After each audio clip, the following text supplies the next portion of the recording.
बिहार विधानसभा चुनाव के रिजल्ट ने एक बार फिर साबित कर दिया कि इस इलाके में नीतीश और लालू का जादू अब भी खत्म नहीं हुआ है। पिछड़ों की जुबान माने जाने वाले लालू का तिलिस्म अभी भी पिछड़ों में बरकरार है, तो नीतीश ने अपने विकास पुरुष की छवि को जनता के बीच धूमिल नहीं होने दिया। केंद्र में सत्ता में काबिज होने के बाद बीजेपी को बिहार विधानसभा चुनाव से काफी उम्मीदें थी।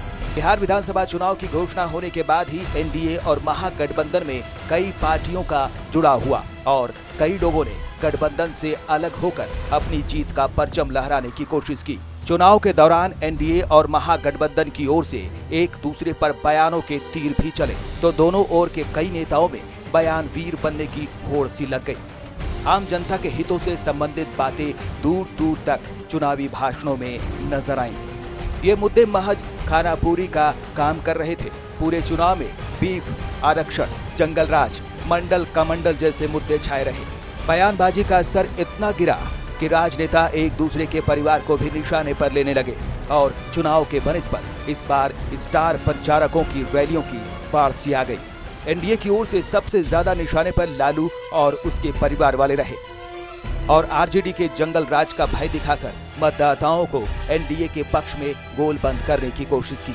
महागठबंधन ने भी पिछड़े दलितों और मुस्लिमों को अपने पक्ष में करने के लिए पूरा दम लगा दिया। लालू नीतीश ने एनडीए के बने चक्रव्यूह को अपने पिछले 25 सालों के बने आभा मंडल से काटने में कामयाब रहे। इस पूरे चुनाव में महागठबंधन के जेडीयू, आरजेडी और कांग्रेस ने अपनी पूरी एकजुटता दिखाई। वहीं एनडीए में भले ही एलजेपी और हम एक प्लेटफॉर्म पर रहे, लेकिन वे अपने उम्मीदवारों के पक्ष में एक से दूसरी जाति के वोट को ट्रांसफर नहीं कर सके। वजह थी अति पिछड़ों में अपने आप को बड़ा नेता साबित करने की। बीजेपी ने जिन पार्टियों की बदौलत बिहार के चुनावी नैया को पार करने की कोशिश की, उनकी नैया ही लगभग डूब गई और बीजेपी को एक मजबूत विपक्ष की भूमिका निभाने की स्थिति में ला खड़ा किया। तो वहीं बीजेपी की ओर से जंगल राज के आरोप को झेल रहे आरजेडी सबसे बड़ी पार्टी के रूप में उभरी और जेडीयू ने दूसरी बड़ी पार्टी के रूप में अपनी जगह बनाई। और तो और इस पूरे चुनाव में सबसे अहम भूमिका निभाने वाली जनता राजनेताओं के बयानों